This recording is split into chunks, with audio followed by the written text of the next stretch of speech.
In our previous discussion, we have discussed glass electrode, ion selective electrode, and applications of glass electrode. It is very clear that glass electrode is an ion selective electrode. And what do you mean by ion selective electrode? So the electrode which depends or gives the concentration of one particular ion which is dipped in a solution contains a mixture of ions is called as ion selective electrode. Glass electrodes potential depends upon concentration of only H plus ion. H plus means pH. Glass electrode is used mainly for pH determination because the concentration or the potential of the glass electrodes corresponds to the concentration of H plus ion. As the H plus ion concentration varies, the glass electrode potential also will vary. It is used mainly to determine the pH of any unknown solution. It is used to determine pH, it is used to analyze the food, it is used to cosmetics, it is used in environmental regulation, soil, etc. So wherever the pH term comes, the first thing which comes is glass electrode. Glass electrode present should be there. Right. So now if I give a sample and ask to determine the pH, first thing what you do is you will take the pH meter, connect it, dip the pH electrode and tell me the pH. But earlier days this pH meter did not exist. So there we used to determine the potential, right? And then we used to convert the potential into pH. How it was done, let us see. And potentiometer also was not digitalized. It was something else. Let us discuss that how. So let us consider a sample of a solution whose pH to be determined. Okay. So we used to take the glass electrode which acts as the indicator electrode and calomel electrode. Standard calomel electrode will act as a reference electrode. Dip those both in a solution of whose pH to be determined. It is coupled and connected to the voltmeter. So we are supposed to measure the potential, right? So those days voltmeter. So used to not have when the voltmeter. So then voltmeter used to be there. How to measure the potential? So used to connect this board to a jockey, okay, and used to have a huge meter. You haven't seen a Wheatstone meter bridge. So in order to measure the potential, used to use Wheatstone meter bridge. So Wheatstone meter bridge is a huge wooden block.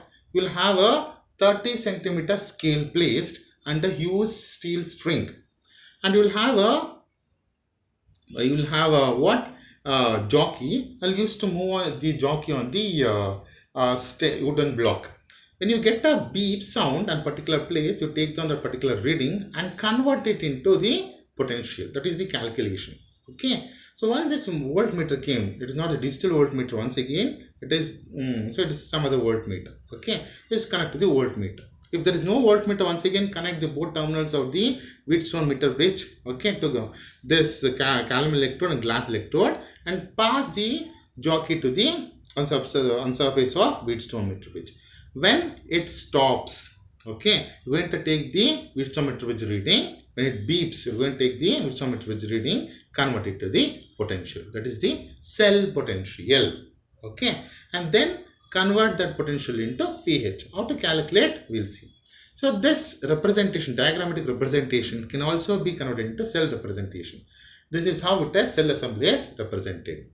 So the cell is given by Hg, that is mercurous calomel electrode, and unknown pH solution and glass electrode. So you know that calomel electrode acts as cathode and glass electrode acts as anode. So at calomel electrode, since it is a pH solution, the solution contains H plus ion. At calomel electrode, reduction of H plus ion will take place. So 2 H plus electron gives you 2 electrons gives hydrogen ions, hydrogen gas. So hydrogen will escape into the atmosphere. So now we know that according to electrochemistry, E cell can be determined by E cathode minus E anode. So what is the cathode here? Calomel electrode. What is the anode here? Glass electrode. So electropotential of calomel electrode minus electropotential of glass electrode gives us E cell. So E cell is already determined by us using that Wheatstone meter bridge, and the scale it is converted to the cell potential. Calomel electropotential is also known because the reference electropotential and is known as constant. Glass electropotential is also known.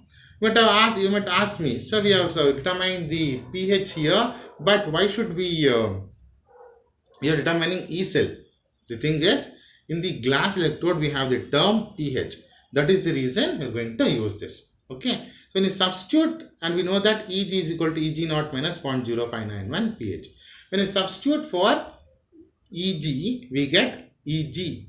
E cell equals ESCE minus E naught Ge minus 0.0591 pH. E cell is known and constant. Standard Calmel electropotential is known and constant. E naught G is constant. Only pH is unknown. Now, what do you do is, you equate it to pH. When you equate it to pH, you get pH equals E naught G plus E cell minus E standard Calmel electrode divided by 0.0591. So, E naught G, it is constant. It is the sum of asymmetric potential, internal reference electrode potential, and K, constant. It is a constant. E cell we have already determined, okay, by connecting Calmel electrode and the glass electrode dipped in the unknown solution. Okay, and Calmel electrode is a reference electrode potential. It is known and constant. So by substituting all these constant values and determine cell potential, we can determine pH. So this is how pH used to be determined just 4 or 5 decades before.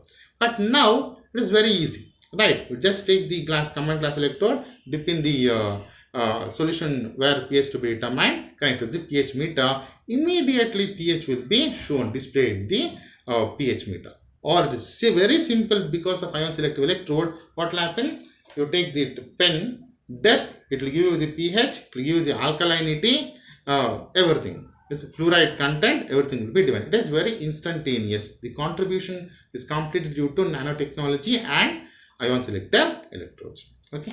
Thank you. In our next discussion, we'll discuss about concentration cells and how the concentration cells differ between galvanic cells. Thank you.